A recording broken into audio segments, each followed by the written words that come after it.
Buenas, buenas, acá Pibita y hoy estoy muy contenta porque les voy a hablar de mis películas favoritas del 2025.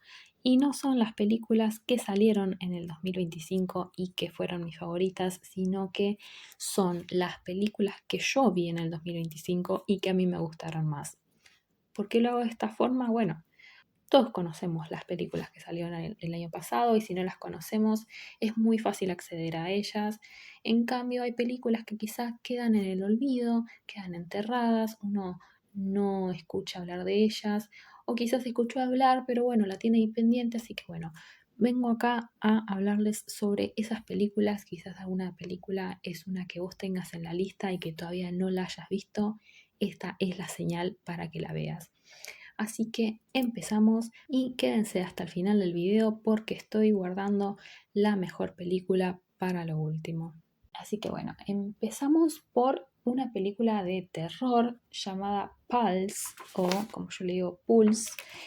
Es una película japonesa y quizás conozcan al director Kiyoshi Kurosawa, que también dirigió otra película de terror muy conocida llamada Cure del 97. Esta película, Pulse, es del 2001 y trata acerca de un grupo de personas que se ve afectada por ciertos eventos paranormales vinculados con la tecnología. Esta es una película que, similarmente a una película como La Llamada, trabaja el miedo desde la tecnología, el internet y la difusión de contenido a través de estos medios. Es decir, en La Llamada teníamos un video que iba pasando de mano en mano más o menos a través de un VHS, y acá en Pulse tenemos no tanto un video, sino ciertos espacios cibernéticos a los que uno puede acceder y que están algo así como embrujados. Entonces tenemos como un poco de esa maldición que estaba en The Ring, pero no tan personificada como en esa película, sino algo más abstracto y con múltiples fantasmas digitales, como podríamos llamarlo. Y algo muy importante y una de las razones por la que me impactó tanto y por la que la recomiendo es que realmente me dio miedo esta película. Repetidas veces, incluso hacia el final, que por lo general creo que las películas de terror, a medida que avanzan, uno se va acostumbrando a las amenazas que presenta o quizás vas conociendo más al monstruo, conoces más de qué se trata este peligro y ya no se vuelve tan opresivo y tan aterrador. Pero en este caso no, a mí me mantuvo aterrada hasta el final y eso es algo que a mí me encanta y creo que se merece el mérito en ese sentido. Y bueno, además de ser una película de terror que, como dije, trabaja todo el tema de la tecnología, de la difusión de este tipo de videos o el acceso a quizá contenido perturbador, podría decirse, trata mucho también sobre el aislamiento, la soledad y la inconexión entre humanos y cómo el mundo físico se va desvaneciendo a medida que estas tecnologías empiezan a ocupar más y más lugar en nuestras vidas. Así que bueno, si buscan una película de terror para un día lluvioso, esta es la adecuada. Por otro lado, y siguiendo la racha de películas japonesas, tenemos una película llamada The Whispering Star, o La estrella que susurra, supongo que sería, que es una película de ciencia ficción, es del director Sion Sono y me la recomendó mi muy querido amigo Macintosh. Así que bueno, ¿de qué trata esta película tan extraña y que yo nunca había escuchado hablar de ella? Es una película de ciencia ficción, pero es muy tranquila. Es una película lenta, que invita a la contemplación, tiene imágenes muy bonitas y trata acerca de la vida de un androide que trabaja de repartidora de paquetes a nivel intergaláctico. Es decir, estamos en un futuro en el que la humanidad está dispersa en muchos planetas y tenemos a este androide que es nuestra protagonista, que a lo largo de la película vemos cómo va entregando una gran pila de cajas que tiene almacenadas en su nave espacial y cómo de a poquito las va entregando a sus respectivos destinatarios. Lo interesante de esta película es ver cómo este androide poco a poco se va conectando con la humanidad, se va cuestionando por qué las personas se envían estos paquetes, empieza a ver qué es lo que se envían y por qué tiene tanta importancia, y de esta forma ella misma se va volviendo también más humana o va adquiriendo ciertos tratos más humanos, ¿no? Que también hacen que brote su personalidad y que no se quede en una simple máquina que cumple su función de entregar paquetes. Una película muy muy linda, es muy lenta, les advierto por si no les gustan las películas lentas. Es una de esas películas que uno puede decir, no pasa nada, no pasó nada en toda la película, pero personalmente a mí me gustan mucho ese tipo de películas, siento que te permiten contemplar la vida de una persona, o en este caso un androide, que de otra forma no podríamos hacerlo, y también permite apreciar las pequeñas cosas de la vida. Así que bueno, si les gustan ese tipo de películas, las recomiendo mucho. Yéndonos para el género de comedia romántica y Estados Unidos, tenemos la película Moonstruck, Hechizo de Luna, y la protagonizan Cher y Nicolas Cage, haciendo una pareja muy interesante e inesperada, pero también muy enternecedora. Esta película a mí me fascinó. Cuando terminé de verla dije, esta película tiene que ir a mi top 4 de Letterboxd. Pero bueno, ¿de qué trata esta película? O lo que a mí me interpeló personalmente es que trata de una familia que son, según entiendo, inmigrantes italianos o descendientes de inmigrantes italianos que viven en Nueva York. Y está mucho esto de la familia, viven todos juntos, hay mucha atención a la comida, al café y hay mucha indulgencia en ese sentido, es algo que a mí me gusta mucho. Y por otro lado se caracteriza por tener un humor muy absurdo por un lado, pero no por el lado del cinicismo o no por el lado más del sarcasmo, sino que es un absurdismo gracioso, chistoso. Es un humor muy sincero, digamos, y muy luminoso. Toda la película es muy luminosa, te hace sentir bien, te dan ganas de pasar un rato con ellos. Es muy, muy linda y bueno, no dije nada del argumento, pero realmente el argumento no es tanto lo que importa, sino que, o al menos en esta, porque lo que lleva a la trama adelante son los personajes y el carisma de los personajes. Y especialmente la actuación de Nicolas Cage, que bueno, nunca decepciona, o al menos yo lo aprecio mucho. El tipo parece sacado de una tragedia de Shakespeare y se pone a hacer monólogos, tiene una mano de madera, y el tipo es un loco que es un romántico, pero es un romántico apasionado, loco y, qué decir, es muy gracioso. Básicamente Cher se está por casar con un tipo, pero ella no lo quiere tanto, se va a casar medio porque, bueno, ya están saliendo, es cómodo, qué sé yo.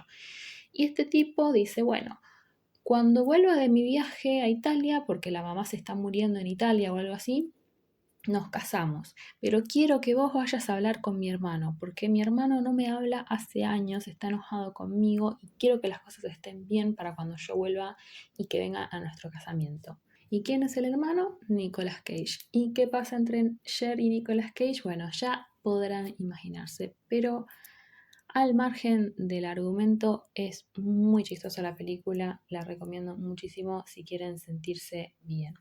La película de la que voy a hablar ahora no es para cualquiera. ¿Y por qué digo esto? Por un lado, es una película bastante fuerte a nivel emocional y por el otro lado es una película muy lenta. De nuevo, con las películas lentas, pero es que yo no sé, ya me tiene tan cansada el cine yankee que va a los ponchazos y todo el tiempo diálogo, no sé, tengo que ir para el otro extremo. Pero bueno, esta es una película llamada Unclenching the Fists, perdón por mi pronunciación, o como yo la traduzco, aflojando los puños, algo así significaría.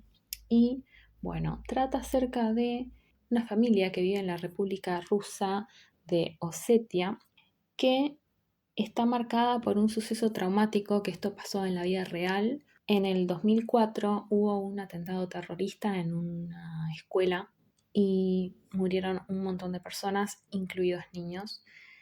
Entonces, bueno, ese es el contexto en el que nos estamos manejando, por esto digo que es una película muy fuerte, porque por más que no trate el conflicto directamente y no habla en ningún momento acerca de este acto terrorista, sino que es algo que está de fondo, está implícito, se siente mucho esa atmósfera opresiva. La película trata acerca de una chica, bueno, adolescente, joven, adulta, que vive con su papá y con su hermano menor. A medida que avanza la película vemos cómo es la dinámica en esta familia, especialmente entre ella y su papá, cómo el papá es sobreprotector con ella hasta el punto de que no la deja usar perfume, por ejemplo, y esto a mí al principio me llamó la atención en el sentido de que pensé que iba más por un lado de el hombre oprimiendo a la mujer, pero no, al final tiene más que ver con esto de es un padre que quedó muy traumado por este suceso, porque claro, la chica fue una víctima de este acto terrorista, estuvo en el colegio en donde sucedió esto y por eso el padre quedó muy, muy afectado y tiende a la sobreprotección. Entonces, la película arranca con ese contexto y planteando toda esta dinámica para que luego esto se vea alterado cuando el hermano mayor de la familia vuelve al pueblo viniendo desde la ciudad y vemos cómo se empiezan a modificar algunas de estas actitudes y cómo la chica empieza a querer ganar independencia y ganar confianza en sí misma. Así que, bueno, la recomiendo justamente porque me parece que trata de un tema interesante que yo personalmente no conocía y me parece que está bueno conocer estas cosas. Está bueno también ver una película que transcurra en un pueblo del que quizás uno no tiene idea. Así que bueno, esa es la recomendación para una película de tono más dramático y serio. Una de las películas que más me gustó que vi el año pasado fue Rapado de Martín Rechtman, una película argentina, la única película argentina de esta lista. Rapado es una peli del 92 que trata sobre un chico que está andando en moto y viene un tipo y se la roba.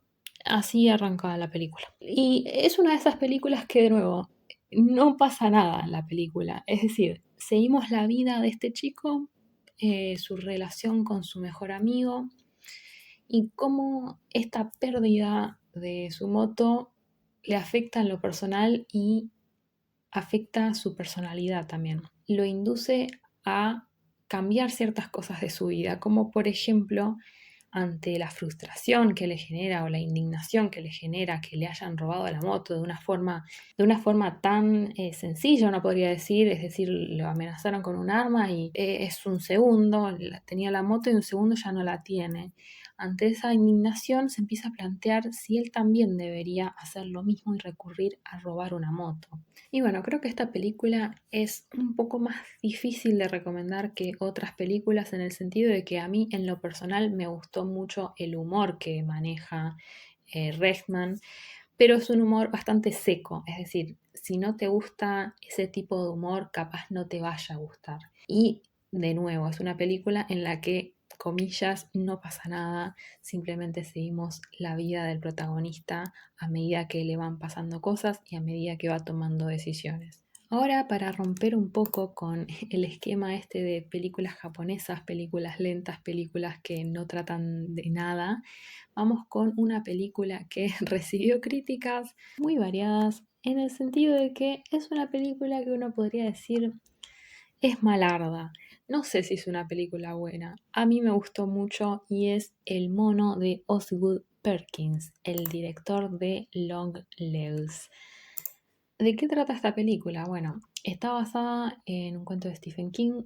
Yo no lo leí el cuento, no sé si tiene que ver o no, o si es una adaptación libre, pero bueno, trata de un monito que es un juguete y que tiene un tamborcito.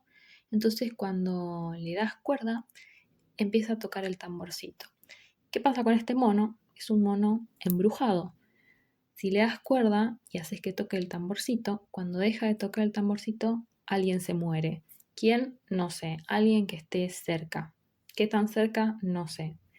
¿Y cómo se muere? De la forma más horrorífica que te puedas imaginar. No se muere de un ataque de pánico como con la Death Note. Es una película muy, muy, muy sangrienta. Hay tripas, hay sangre, hay mutilaciones, hay de todo. Muy, muy gore, pero muy, muy graciosa. Yo la fui a ver al cine, esta sí es del 2025 y me reí mucho, pero de nuevo, no es para cualquiera y creo que esto es más un ranking de películas raras que otra cosa porque es una película que vos entrás a la página de Letterboxd y tiene 2.6 de promedio de las puntuaciones de usuarios de Letterboxd.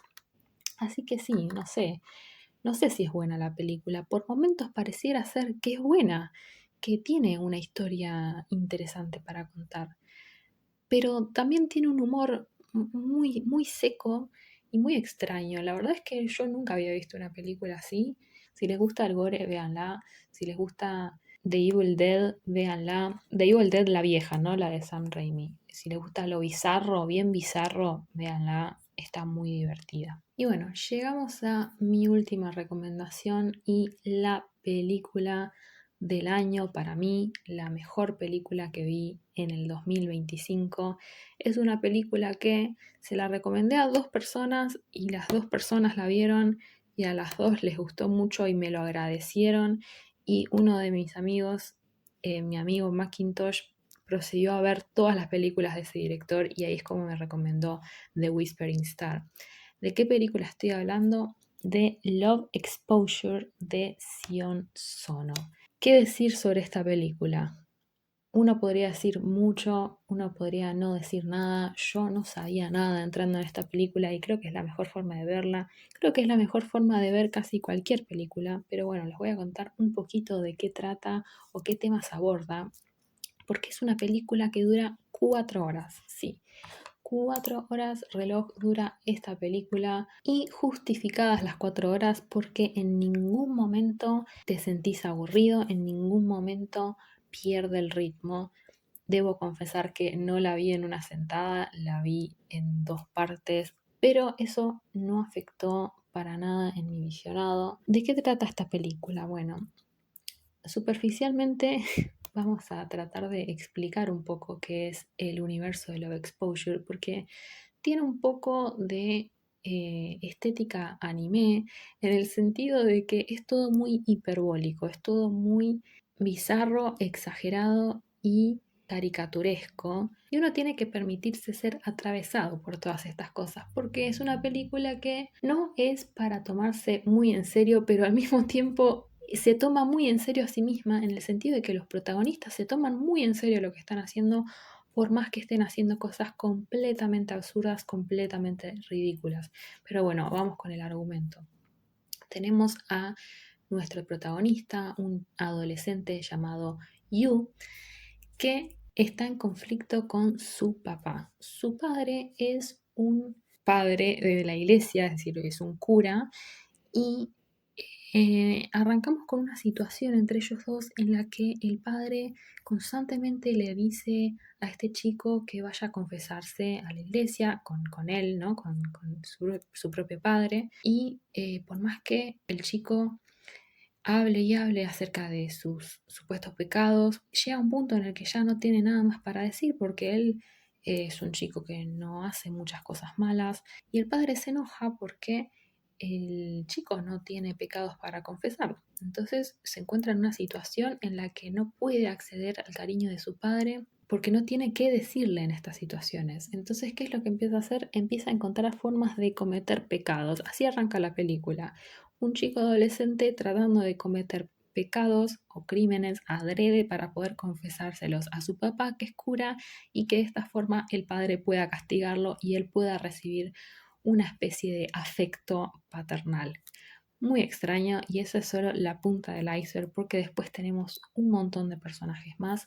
Tenemos por otro lado una chica que va a ser el interés amoroso de Yu, llamada Yoko, que está obsesionada con Jesús y es una guerrera. Bueno, una guerrera no, es una luchadora. Aprende las artes marciales y en una escena empieza a pelear con un grupo de pandilleros. Y uno va a decir, ¿qué tiene que ver todo esto con lo que yo acabo de contar del pibe adolescente con el papá que es un cura? Bueno, no sé, vean la película y díganme.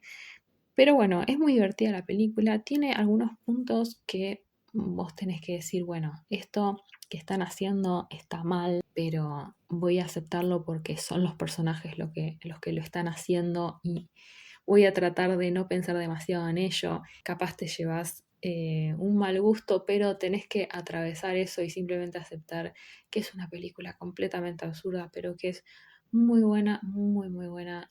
La mejor película que vi el año pasado y no puedo dejar de recomendarla, aunque sea una película muy rara y que creo que no cualquiera la puede disfrutar. Así que bueno, esas son mis películas favoritas que vi en el 2025. Espero que les haya gustado. Díganme en los comentarios si vieron alguna de estas películas. Si no las vieron, díganme cuál de estas películas les interesa más ver. Y bueno, como siempre, un placer poder hablar con ustedes. Espero que estén muy bien y los veré en el próximo video. Acá Pibita se despide.